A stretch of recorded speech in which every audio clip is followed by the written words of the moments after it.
तो दोस्तों आज हम फिर से आपके लिए लेकर आए हैं देश दुनिया की सभी ताजा बड़ी खबरें। फटाफट एक एक कर विस्तार से आज आपको बताएंगे, तो वीडियो को अंत तक जरूर देखें। दोस्तों वीडियो बनाने में हमें काफी मेहनत लगी है, तो वीडियो को लाइक जरूर कर दें। जहां दोस्तों पहली खबर में आपको बताएंगे जो बिग ब्रेकिंग न्यूज सामने निकल कर आई दोस्तों कि तमिलनाडु में लगेगा भाजपा को तगड़ा झटका, बनेगी कांग्रेस की सरकार, मोदी अमित शाह की बड़ी मुश्किलें। तो वहीं आपको बताएंगे दोस्तों कि सीएम ममता बनर्जी ने प्रधानमंत्री मोदी अमित शाह पर बोला हमला, कहा एक दिन ऐसा आएगा जब देश का नाम नरेंद्र मोदी के नाम पर रखा जाएगा। तो वहीं आपको बताएंगे दोस्तों कि रोहिंग्या मुसलमानों पर जम्मू कश्मीर में मोदी सरकार ने की फिर से कार्रवाई। 7 रोहिंग्या परिवारों को आज फिर से मोदी सरकार ने भेजा डिटेंशन सेंटर। बस्तियों में भी आर्मी को मोदी सरकार ने लगाया। तो वहीं आपको बताएंगे दोस्तों कि किसान नेता राकेश टिकैत ने फिर से मोदी अमित शाह को दी धमकी, कहा जरूरत पड़ी तो संसद पहुंचेंगे ट्रैक्टरों पर लाखों किसान और कृषि कानून को कराकर रहेंगे रद्द। तो वहीं आपको बताएंगे दोस्तों कि मोदी सरकार को बैंकों को बेचना पड़ा भारी। निजीकरण के विरोध में बैंक कर्मियां 14 और 15 मार्च को करेंगे पूरे देश में धरना और छेड़ेंगे देश नहीं बिकने देंगे मुहिम। मोदी अमित शाह की बढ़ गई है मुश्किलें। तो वहीं आपको बताएंगे दोस्तों कि योगी और आरएसएस के भारत को हिंदू राष्ट्र बनाने वाले बयान पर भड़के ओवैसी, कहा योगी है अनपढ़, उसे नहीं है संविधान की जानकारी। भारत है सेकुलरिज्म और सेकुलर ही रहेगा, चाहे 7 योगी आ जाए चाहे 7 आरएसएस संगठन बन जाए। तो वहीं आपको बताएंगे दोस्तों कि महंगाई के खिलाफ कांग्रेस ने हरियाणा में खोला भाजपा के खिलाफ मोर्चा। कांग्रेस ने विरोध प्रदर्शन करते हुए ट्रैक्टर चलाकर विधानसभा पहुंचे कांग्रेस विधायक, कहा मोदी सरकार देशवासियों को लूट रही है। तो सभी खबरों को आपको एक एक कर बताएंगे दोस्तों, वीडियो को लाइक कर दें। इसी बीच पर तो दोस्तों अगली खबर की ओर जो बिग ब्रेकिंग न्यूज सामने निकल कर आई दोस्तों कि तमिलनाडु में भाजपा को लगेगा तगड़ा झटका, बनेगी यूपीए की सरकार, मोदी अमित शाह के छूटे पसीने। जी दोस्तों आपको बता दें कि देश के 5 राज्यों के साथ तमिलनाडु में भी विधानसभा चुनाव होने हैं। टाइम्स नाउ सी वोटर का आज ओपिनियन पोल आया है, जिसके अनुसार संयुक्त प्रगतिशील गठबंधन को तमिलनाडु विधानसभा चुनाव में 158 सीटों पर जीत मिलने वाली है। ओपिनियन पोल के अनुसार 2016 में संयुक्त प्रगतिशील गठबंधन ने जितनी सीटें जीती उसमें 60 सीटों की वृद्धि बताई जा रही है। ये times now see voter opinion poll के अनुमान द्वारा बताया जा रहा है। इस बीच इस ओपिनियन पोल के अनुसार भाजपा की उम्मीदों पर पानी फिरता नजर आ रहा है और तमिलनाडु में भाजपा पूरी तरह से आ रही है।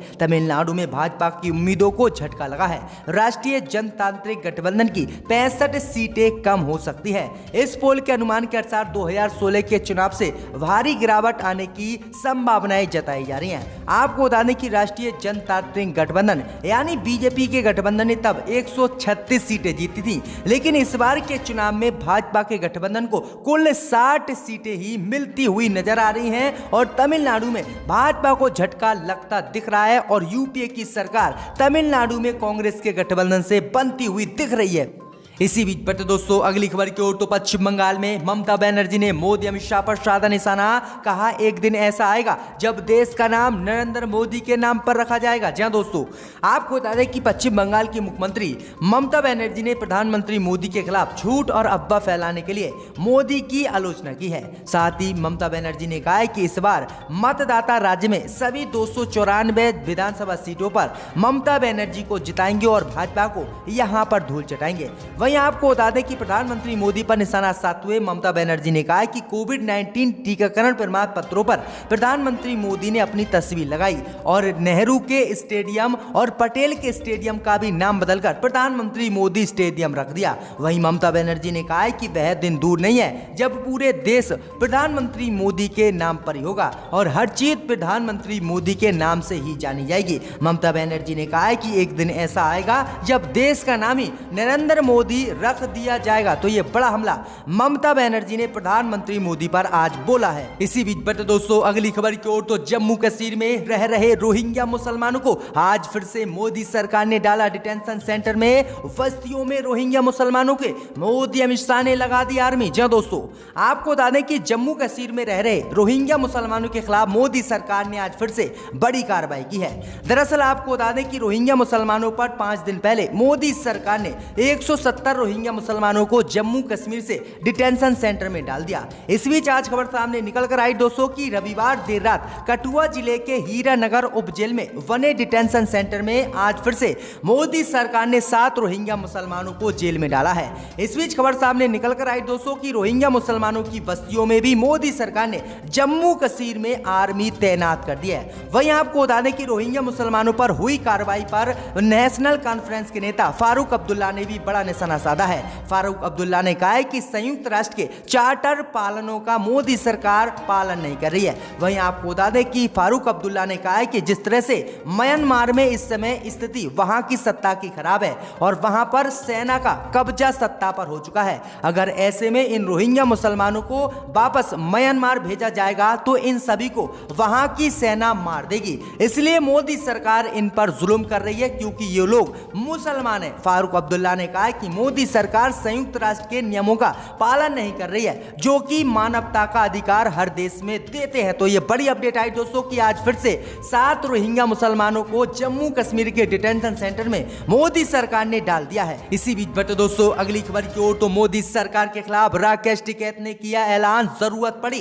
तो संसद पहुंचेंगे लाखों किसान, तोमर को बताया बगैर अधिकार का कृषि मंत्री। जहां दोस्तों आपको बता दें कि भारतीय किसान यूनियन के नेता राकेश टिकैत ने एक बार फिर से कृषि कानून को लेकर मोदी सरकार पर निशाना साधा है। वहीं आपको बता दें कि राकेश टिकैत ने कहा है कि आवश्यकता पड़ी तो 3 नए कृषि कानून को निरस्त कराने के लिए लाखों की संख्या में किसान ट्रैक्टर पर संसद पहुंचेंगे। टिकैत ने नरेंद्र सिंह तोमर का नाम लिए बिना उन्हें बिना अधिकार का केंद्रीय कृषि मंत्री बताया है। केंद्र के 3 कृषि कानून को वापस करने की मांग को लेकर दिल्ली की विभिन्न सीमाओं पर चल रहे किसान आंदोलन के प्रमुख नेता किसान नेता राकेश टिकैत ने यह बड़ा बयान दिया है। उन्होंने कहा कि गणतंत्र दिवस पर भारतीय जनता पार्टी के ही कार्यकर्ताओं ने लाल किले पर हिंसा की और झूठे आरोप किसानों पर लगाए और उन्हें जेल में डाला, लेकिन हम कृषि कानून को रद्द करा करेंगे। अगर हमें जरूरत पड़ी तो संसद तक लाखों ट्रैक्टर लेकर जाएंगे और संसद का घेराव करेंगे। इसी बीच पर तो दोस्तों अगली खबर की ओर तो भारत को हिंदू राष्ट्र बनाने वाले बयान पर योगी के भड़के ओवैसी, कहा आरएसएस और योगी चाहते हैं भारत को हिंदू राष्ट्र बनाना। जी हां दोस्तों आपको बता दें कि उत्तर प्रदेश के मुख्यमंत्री योगी आदित्यनाथ ने देश में सेकुलरिज्म के खिलाफ बयान दिया है। इसी को लेकर हैदराबाद से सांसद असदुद्दीन ओवैसी ने योगी के बयान पर बड़ा पलटवार किया है। असदुद्दीन ओवैसी ने ट्वीट कर आरएसएस और योगी आदित्यनाथ पर निशाना साधा है। ओवैसी ने कहा है कि संघ को धर्मनिरपेक्षता से एलर्जी है क्योंकि वह देश को हिंदुओं के बहुसंख्यकों के स्टेट में देखना चाहता है। ओवैसी ने कहा कि धर्मनिरपेक्षता भारतीय संविधान की मूल संरचना का हिस्सा है। ये संविधान के अलग अलग हिस्सों में हमें दिखाई देता है। आगे ओवैसी ने कहा है कि धर्म और उपासना की स्वतंत्रता, बंधुता और समानता संविधान की प्रस्तावना का मुख्य हिस्सा है और योगी जो धर्मनिरपेक्ष को हिंदू राष्ट्र बनाना चाहते हैं ये बिल्कुल संभव नहीं है। ओवैसी ने कहा है कि आरएसएस और योगी आदित्यनाथ भारत को हिंदू राष्ट्र बनाना चाहते हैं क्योंकि इन्हें सेकुलरिज्म शब्द से एलर्जी है। असदुद्दीन ओवैसी ने कहा है कि 10 योगी और 10 आरएसएस संगठन भी बन जाएं फिर भी भारत हिंदू राष्ट्र नहीं बनेगा। भारत सेकुलरिज्म राष्ट्र है और ये सेकुलरिज्म राष्ट्र ही रहेगा। योगी आदित्यनाथ को इतिहास और देश के संविधान को पढ़ना चाहिए। तो ये बड़ा हमला असदुद्दीन ओवैसी ने योगी के हिंदू राष्ट्र वाले बयान पर बोला। इसी बीच बटे दोस्तों अगली खबर की ओर तो बैंकों के निजीकरण के खिलाफ पूरे देश में विरोध करेंगे बैंक कर्मी, कहा देश को नहीं बिकने देंगे। जी दोस्तों आपको बता दें कि सरकारी नौकरियों में व्यापक भ्रष्टाचार, अनियमितता और युवाओं की समस्या को लेकर आवाज बुलंद करने वाले संगठन युवा हल्ला बोल ने पहली बार बैंक कर्मियों की 2 दिवसीय हड़ताल का समर्थन किया है। युवा हल्ला बोल के राष्ट्रीय संयोजक अनुपम के मुताबिक देश भर में बैंकों में 15 व 16 मार्च को होने वाली हड़ताल में युवा वर्ग भी शामिल होगा। इसके अलावा 9 मार्च को ट्विटर पर हम देश नहीं बिकने देंगे हैशटैग के जरिए निजीकरण के खिलाफ मुहिम शुरू की जाएगी। केंद्र सरकार धड़ाधड़ राष्ट्रीय संपत्तियों को बेच रही है, इससे युवाओं के लिए रोजगार के अवसरों में कटौती हो रही है और सरकार एवं प्राइवेट क्षेत्रों की नौकरियों में लगातार आई गिरावट के चलते युवा का करियर चौपट हो रहा है और इसी के विरोध में मोदी सरकार के खिलाफ बैंक कर्मियां 14 और 15-16 मार्च को विरोध पूरे देश में करेंगे। निजीकरण के विरोध में ये पहली बार हम देश के युवा इसमें शामिल होंगे और 9 मार्च को देश नहीं बिकने देंगे का सोशल मीडिया पर जो है अभियान भी देश के युवा चलाएंगे। तो मोदी सरकार की मुश्किलें बढ़ गई हैं क्योंकि लगातार मोदी सरकार सरकारी संपत्तियों को बेच रही है। इसी बीच पर दोस्तों अगली खबर की ओर, तो दिल्ली में केजरीवाल सरकार ने कोरोना वैक्सीन फ्री देने का किया ऐलान। मोदी अमित शाह की बड़ी मुश्किलें। जी दोस्तों, आपको बता दें कि आम आदमी पार्टी की सरकार ने आज दिल्ली का पहला ई बजट पेश किया है। दिल्ली के वित्त मंत्री मनीष सिसोदिया विधानसभा पहुंचने से पहले ही उप मुख्यमंत्री और वित्त मंत्री मनीष सिसोदिया ने हनुमान मंदिर में पूजा की। मनीष सिसोदिया ने कहा है कि 2047 तक दिल्ली की आबादी करीब 3 करोड़ 28 लाख तक पहुंचने का अनुमान है। वहीं आपको बता दें कि इसी को लेकर अब केजरीवाल ने बड़ा ऐलान किया है। केजरीवाल ने कहा है कि हम सभी दिल्ली वासियों को फ्री में कोरोना की वैक्सीन देंगे। वहीं आपको बता दें कि इससे पहले मोदी सरकार ने पूरे देश को फ्री कोरोना वैक्सीन देने का वादा किया था, लेकिन मोदी सरकार फिर अपने वादे से मुकर गई और अब मोदी सरकार ने 250 रुपया कोरोना वैक्सीन की कीमत भी रख दी।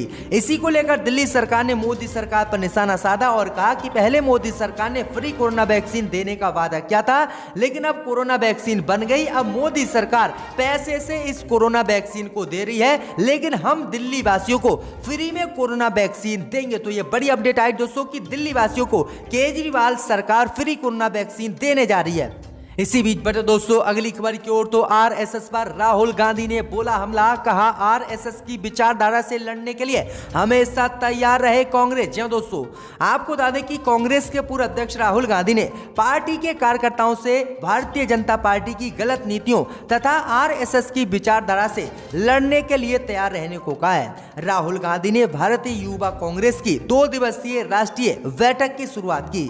उन्होंने युवा कांग्रेस के नेताओं और सदस्यों के साथ संवाद भी किया। कांग्रेस के पूर्व अध्यक्ष ने राष्ट्रपति महात्मा गांधी को याद किया और उनके कथन को दोहराते हुए कहा कि कोई कायर प्रेमी नहीं कर सकता, ये तो बहादुरी की निशानी है। इस दौरान राहुल गांधी ने भाजपा और आरएसएस की विचारधारा के खिलाफ लड़ते रहने की बात पर भी जोर दिया।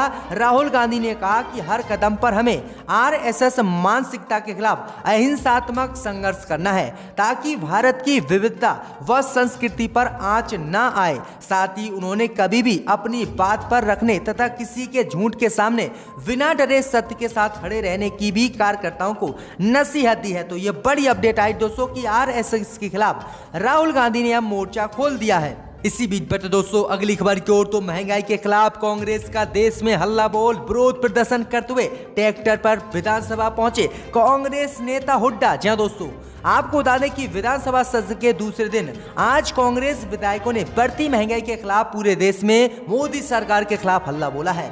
पूर्व मुख्यमंत्री और नेता प्रतिपक्ष भूपेंद्र सिंह हुड्डा के नेतृत्व में कांग्रेस विधायक महंगाई के खिलाफ नारेबाजी करते हुए हरियाणा विधानसभा तक मार्च करते हुए पहुंचे।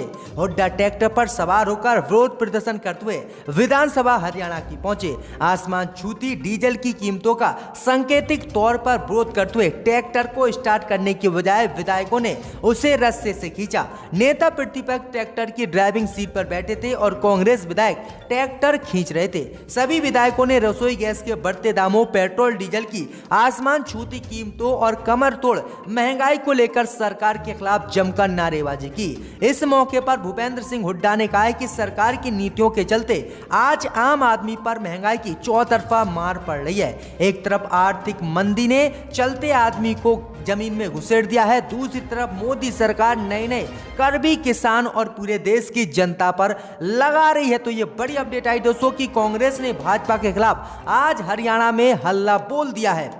इसी बीच पर दोस्तों अगली खबर की ओर, तो किसान प्रदर्शन पर ब्रिटेन की संसद में हुई मीटिंग। तो मोदी के छूटे पसीने ब्रिटेन पर लगाए झूठे चर्चा के आरोप। जी दोस्तों, आपको बता दें कि लंदन में भारतीय उच्चायुक्त ने भारत में 3 कृषि कानून के खिलाफ चल रहे किसान आंदोलन के बीच शांतिपूर्ण तरीके से विरोध प्रदर्शन करने के अधिकार और प्रेस की स्वतंत्रता के मुद्दे को लेकर ई याचिका पर कुछ सांसदों के बीच हुई चर्चा की मोदी सरकार ने निंदा की है।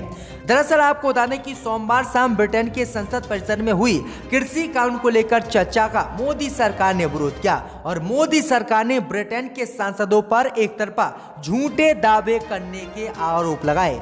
दरअसल आपको बता दें कि ब्रिटेन ने कृषि कानून के मुद्दे पर ब्रिटेन की संसद में एक विधेयक भी पास किया और मोदी सरकार की आलोचना की और कहा कि मोदी सरकार किसानों पर झूठे मुकदमे ना लगाए और किसानों को विरोध प्रदर्शन करने का भारत में अधिकार है। तो ये बड़ी अपडेट आ रही कि हर तरफ से अब मोदी सरकार घिरती हुई नजर आ रही है।